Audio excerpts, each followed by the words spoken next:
Want to take a look at the presentation? It's starting with one of my favorite phrases. Uh-oh. Yep, it's all right. Hang on. We're All more right. than a minute in, so we should be safe, right? All right. Clicking on Mary's presentation here. All right. So, as he said, we're going to cover all the women of the prophets and the most common type Hang on, of hang on, hang on. false Go back to that. Go back prophet. to that. Go back to Yep, that. yep. That's the picture. So that's apparently what Joseph Smith really looked like. I use the one that is on Everything Mormons Hand You, that wonderful, great picture, and where he looks super handsome. And I'm sitting there trying to think, how am I going to look like that dude in the boom boom room? But here's you got what he actually looks like. And I'm like, I could pull that off. Anyway, sorry about that. Go ahead. Yep, yep. They definitely do Photoshop him. And the funny thing is, even this one is framed straight on, so you don't see his nose because his nose wasn't as attractive. All right, so he is one in the variety of prophets that I call penis prophets because Uh-oh. they give prophecies about whom they can have intercourse with. They basically go, God's telling me that I need to have sex with all of you. And it's really the single most common type of false prophet. If you go false prophet playbook, chapter one, what do you have? Make proclamations about all the people you can have sex with outside of the rules that you've set up for everybody else. Yeah, it's kind of funny. It's kind of funny. All these prophets love this. Hey, we get revelations about all the people we get to bang. Yeah, real funny until Al Zut shows up with the same rule. Hey, you left Indeed. the Mahdi off there, though, Mary. You got to get the Mahdi on Oh there. yeah, I did leave him off. Sorry about that. I was just grabbing some random folks here. And as we move on, one thing, because they're narcissists, with narcissists, very often they make excuses for themselves. And so you'll see very early patterns of sexual abnormality. And you saw this both in Muhammad and in Joseph Smith. We'll go into these in more detail. But Muhammad had early, very suspect relations with the slave that he owned named Barakah, who was basically like his mother, but the evidence indicates that he was sleeping with her and believed her oldest son to be his own, even though I think he was actually infertile. There are also very strong indications that he had been sleeping with his aunt, who Fatima bint Asad, who was his uncle Abu Talib's wife. Joseph Smith had two run-ins very early on. He a guy who hired him to go treasure hunting and do all of the necromancy and dog sacrifice and rock peeping to try to find treasure. Uh, the one guy who hired him was called Josiah Stowell, and he had two daughters, Miriam and Rhonda. And later on, when they realized he was doing naughty things with another girl, these girls were questioned, and enough things came out that it led to his arrest, to be deposed, to see whether or not there were enough to bring him up on charges about what he had done in relation to these two girls.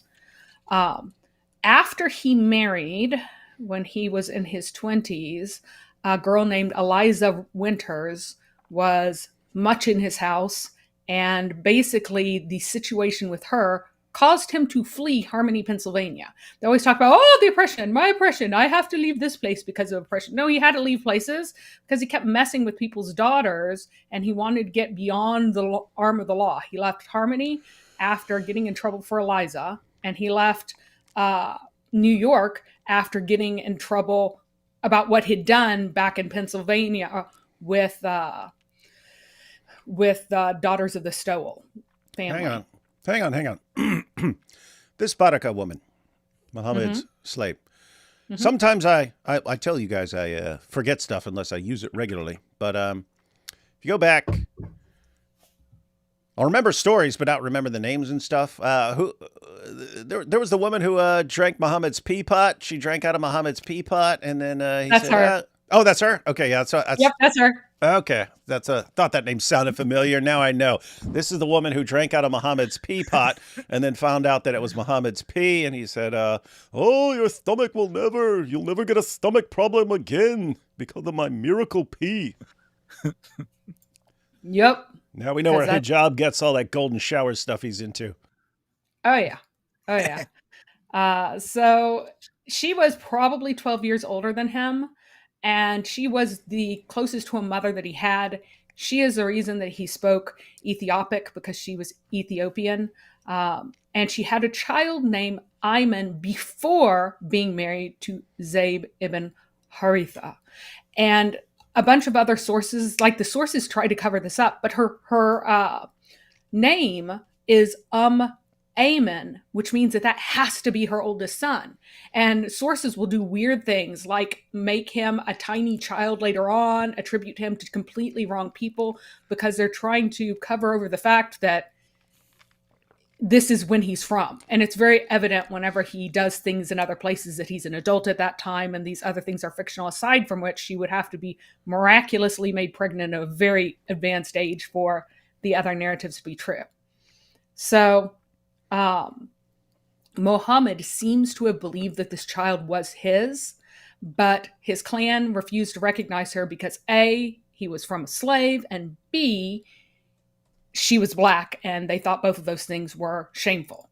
But by adopting Zayd, whom he had married to Barakah, he then makes Amen, who is adopted in turn by Zayd, into his heir's heir. So he like gets this kid that he thinks is probably his own son back into the family line. And the fact that he adopts Zayd is very, very questionable. Like, why would he do that? It makes no sense because he had Ali. But with this fact, the fact that he thought he was Ayman's dad, along with the second fact that they had been doing wife swap between Fatima and Khadija, were in this weird wife swap relationship with Muhammad and Abu Talib. It kind of points out why. The wife swap. Hey, Mary. Yeah. You kind of glossed over one of the very creepy parts of that. You just kind of just said it. But Muhammad views this woman as kind of a mother figure, and yet it may or may not be his child, but he's at minimum having sex with her if he thinks that he's having a child by her. So Muhammad is having sex with the woman who is acting as mother for him. Bit creepy. Just saying. Absolutely. And it seems, because again, what is a slave to you? She's something for you to use. Even if she was the one who raised you. Did he have any other female slaves at this time? I assume not. No. So this is his only slave. And, he is a lusty pagan Arab. What do lusty pagan Arabs do? They use what they have. It's his possession. So you're saying he couldn't get it? He couldn't get any other woman, so he's like, she's my mother, but whatever. I'm horny. Yeah, basically, because she's legally owned by him, so she's available to him. Hey, 1 second. I just wanted to point out to Inspiring Philosophy. So, Inspiring Philosophy posted a super chat saying, play the Lutheran satire video, a Latter-day Regift. It compares Islam and Mormonism in a hilarious way. Would have loved to do that, Inspiring Philosophy. Just downloaded the video, checked it out. Loaded with music. Think I want to take a swing at that hornet's nest? No. Tell Lutheran Satire to quit putting so much copyrighted music into his videos if he wants me to share them. Anyway. It's probably a 99% chance that he actually performed it, but yeah, that or it's public domain stuff. So if anyone can confirm that is not copyrighted music, that's instantly going to get my because some of the stuff, they'll just take your live stream down as you're live and stuff like that. You're playing music and stuff. So anyway. If anyone wants to verify that is okay music, that's not going to cause any problems. Anyway, all right, go ahead.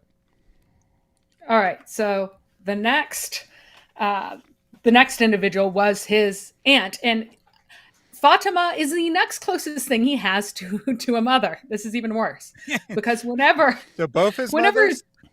Yeah, both his mothers. He had intercourse with both his mother figures because his own mother only took care of him between the ages of 4 and 6, and then she died. Then between 6 and 8, he was in his grandfather's family. Then his grandfather dies, and who becomes his guardian after this? Abu Talib, right? So Abu Talib is now his guardian, his dad, and so his mother figure, who is his other guardian, his guardian type role, is his wife, Fatima. And so when Muhammad finally gets married to Khadija and they live together for a while, no sign of pregnancy, they had this practice that was wife swap marriages, where one man would trade wives for intercourse. And Aisha claims that the purpose of this is so that a man could have a child from a noble lineage, but that makes no sense because that child is your heir, not the other person's heir. What it was almost certainly for is how to get an heir that you can count as your own, though you might be impotent, or infertile at least, though you might be infertile. What it was almost certainly for is so. This is probably what is happening around about this time, and further indication of this is the weird sketchiness between Muhammad's relationship with Abu Talib's family later on, because he takes Ali on as his foster son to take care of him and support him and raise him when his father goes temporarily bankrupt. So what does that signify? Well, if you don't have any sons yourself, what is normative in these Semitic societies is that you would marry to one of your daughters and then adopt that person as your heir. Not like your son, so it's not incesty, but he would be your heir through virtue of being your daughter's wife. But Muhammad doesn't do this. And he could have arranged the betrothal already and settled all of the legal things long before they were old enough. He doesn't do this. Instead, he takes a slave who's from completely outside their tribe, which would be unusual at that time. And keep in mind that his relationship between Fatima, the relationship between Fatima and himself is such that when he climbs on top of her, when he is in her grave, what do all the people watching think he is doing? Banging her. That, getting one last go before he says goodbye. Right. So there's a context. They're contextualizing the event of him climbing on top of her because of their own knowledge of what the relationship had been. Like, they went, oh yeah, he must be having sex with her. And he also talked openly about how sexy and beautiful she is, and she looks like a houri and everything, which is weird to say about your aunt, normally, one would think. I just have to point out, nothing is weird for the man. The man from the Night of Al-Zut. I just have to point out, like, there's no story you could tell that would be so weird. I mean, that's basically it. The weirder stuff suddenly makes way more sense when you start digging into the early sources, and you're like, why are they saying these things that are obviously untrue? And then you go, oh, it's just so much worse than you think. So, Eliza Winters was described as much in their house of our other prophet, Joe, and his wife. And she was later accused by one of Joe's bestie friends of having an illegitimate child, which seems to be of Smith's by implication, because Harris was also the one who said that he was actually having sex with her. So Harris reported that Joseph Smith was having sex with Eliza Winters and later accuses her publicly of having had an illegitimate child secretly. And there were a number of other people who repeated the accusations that he had been doing things to this young girl. And so Harris also mentioned that Joseph Smith said his adultery with her was totally cool with God. God's on board with this one. Don't worry about it. God's got my back on this. And Eliza Winters sued him when he claimed that she had had an illegitimate child. She lost on the facts. Now, people can pause this later. I'm not going to read all of it. That's the entire recording of the complaint. But the final straw is that judgment was entered against the plaintiff, meaning Winters. So Winters was either truly infamous and scandalous before Martin denounced her, or she could not convince the court that his words were legally slanderous because they were true. So very, very lovely here that he was seducing people's 16-year-old daughters shortly after he had married a woman closer to his own age. So there are kind of these very early indecencies reported of the declared prophet, self-declared prophet. Muhammad, of course, jumped in the bed with the only available warm body as soon as his first wife was dead. Khadija died on the 10th, and before the end of the month, he had married Sauda, even though he wasn't attracted to her because she was someone to have. He also... Go ahead. Oh, he seemed to have a thing for mother figures and little girls. You know what I mean? Yes. Like he seems to be. I read a whole book on what happens when people have really messed up father figures, or fathers who abandon them or something like that. When you read the description in Paul Witz's book, The Faith of the Fatherless, I mean, he basically, it sounds like he's writing a map of the life of Muhammad when he talks about the impact of that this has on children that you tend to see later on when they grow up. It manifests itself later in life. But so losing your father figures or having abusive father figures and so on. But you already went through some of it. So Muhammad's father supposedly dies before he's born. Then he's sent to live with a family of Bedouins for several years. They think he's demon possessed, so they send him back to his mom. So that was his only father figure then. And then he goes to his mom. So she dies when he's 6. Then he's sent to his grandfather for 2 years. Then his grandfather dies. Then he's sent to Abu Talib. And even if we're not suspecting various kinds of abuse that might have taken place during this time, it's known that if you're taking care of an orphan back then, you're basically just going to make sure that he has enough food to survive. So Muhammad loses every single father figure that he has when he's growing up. And so the material in Paul Witz's book, again, he talks about the impact this has on people and how this manifests later in life. And it sounds like this guy's writing a biography about Muhammad. He's not even talking about Muhammad.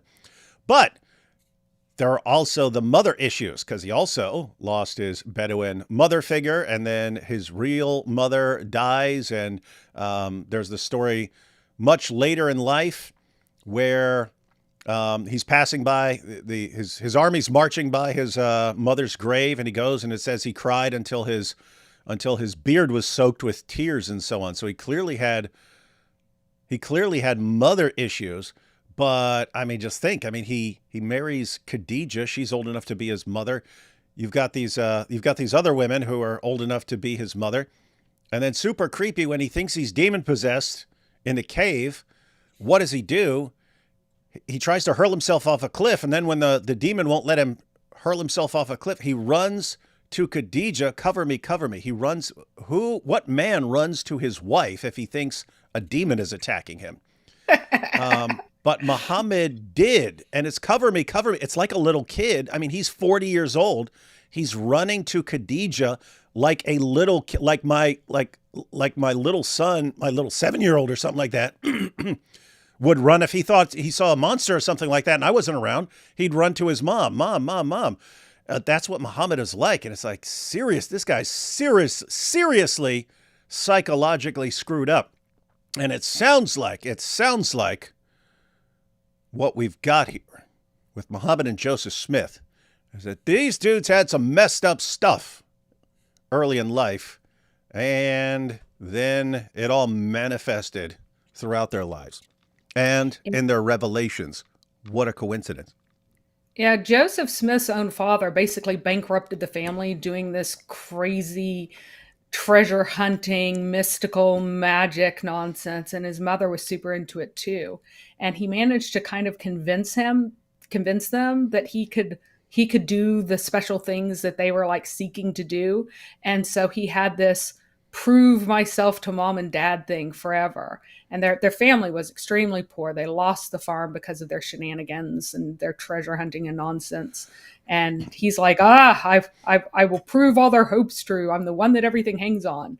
And at the same time, running around and just being a complete scumbag. Sounds like a pretty nice guy. Oh, yeah. Oh, yeah. So Muhammad basically bullied Abu Bakr into letting him become betrothed with his 6-year-old and have intercourse with his 9-year-old. Abu Bakr was a true believer, but when he first suggested it, he's like, but aren't we brothers? And Muhammad said, we are brothers in faith only. This is fine. I can have sex with your daughter.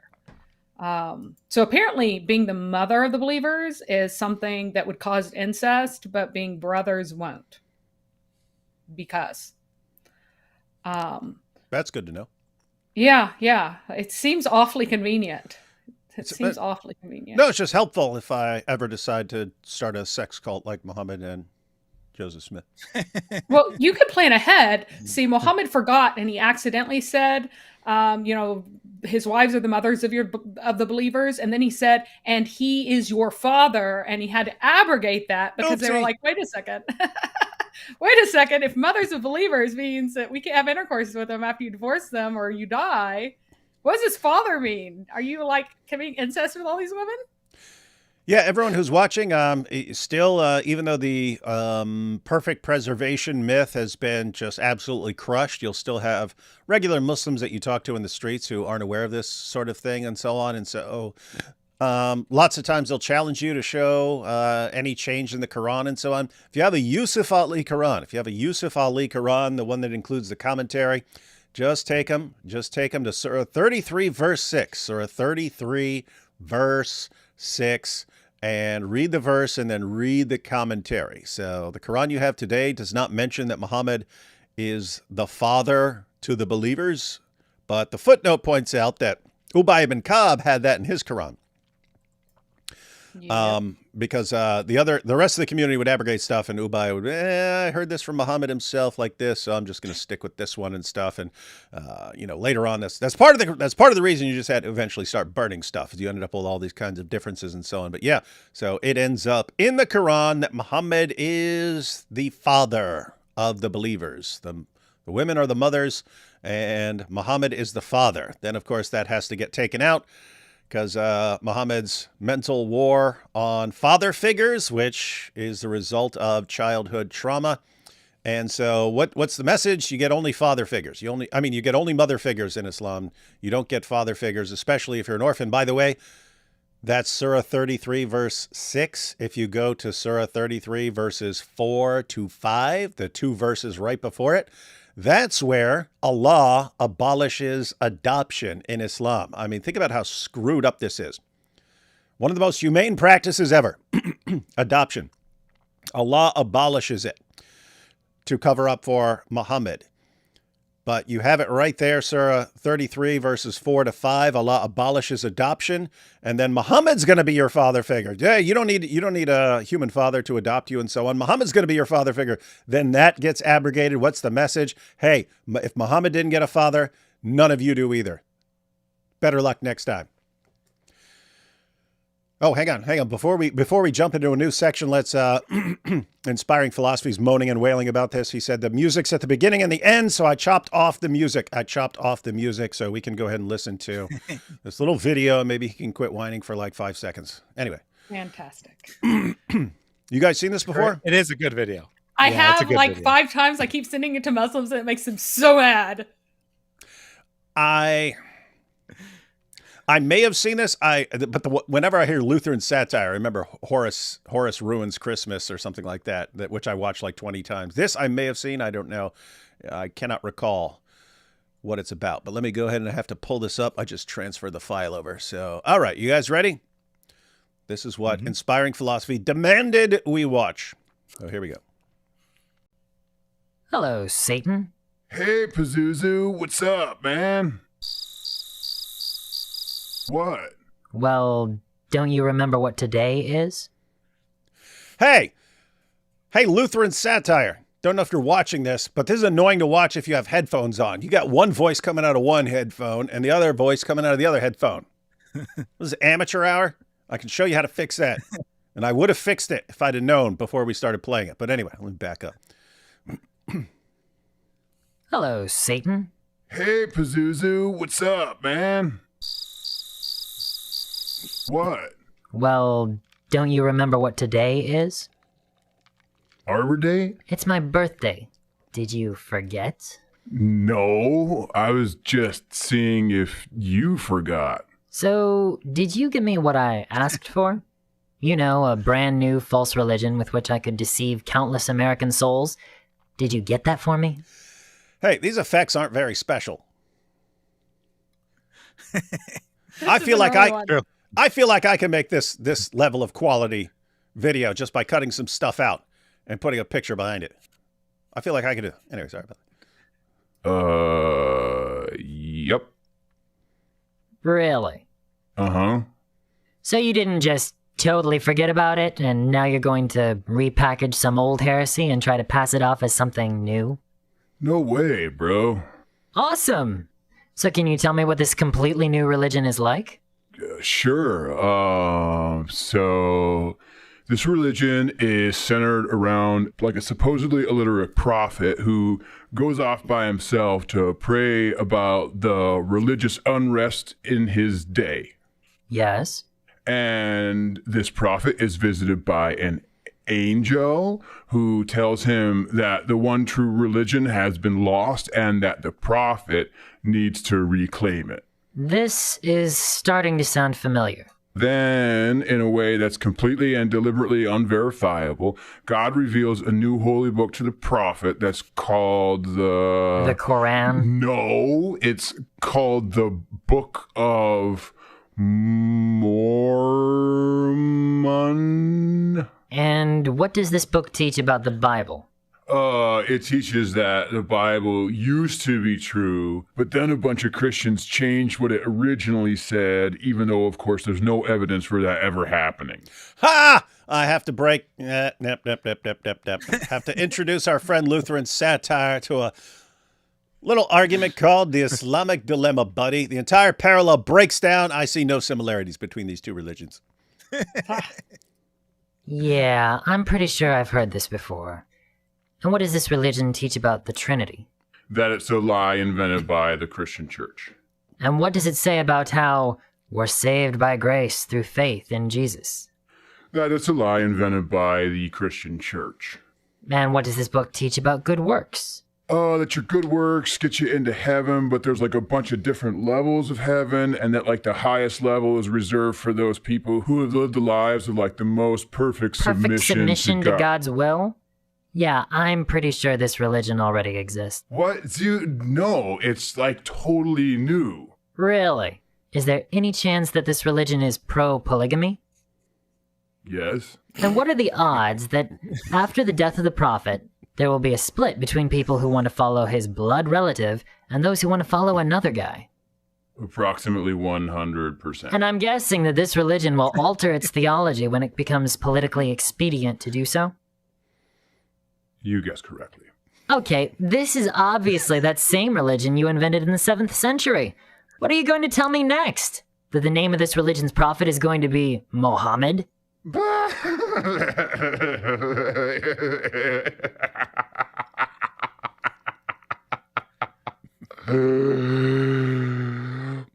White people are never gonna follow a guy named Muhammad. No, we need to think of like a really white name. What's the whitest name you could think of? Walter Peters. No. Douglas Mayflower. No.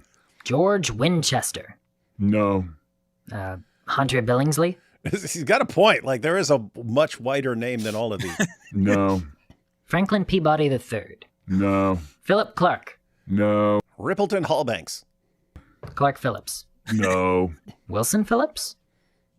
No. Peter Waffleton. No. Jeffrey Mustard. No. Brian Pudding. No. Wilbur Milk. No. Trevor Lily Blossom. No. Stuart Wigby. Nerp. Kip Sweater vest. No. Chip Whistler. Nope. Joseph Smith. Oh, that's the whitest name I've ever heard. Hey, man, let's go find you a Joseph Smith. Happy birthday, bro. That was good. That was good. I like how a third of the entire video was guessing names. I mean, guessing what the name is going to be. That's pretty funny. It's Pretty good little point there. So, everyone who's watching, if you're going to make a video comparing Joseph Smith and Muhammad, then have it as someone's forgetting Satan's birthday. Nice. What's that? The funny thing is that Joseph Smith actually claimed that the Bible was mostly just being misinterpreted. There were a few extra verses that like explicitly mentioned him that he claimed got left out. But most of it, he said, oh, they're just translating it wrong. They're translating it wrong. So they were, twisting it with their tongues sort of thing. And the Jews and the Christians know that I am mentioned in their book, but they cover it up. Yep. You can see why people would call him the American Muhammad.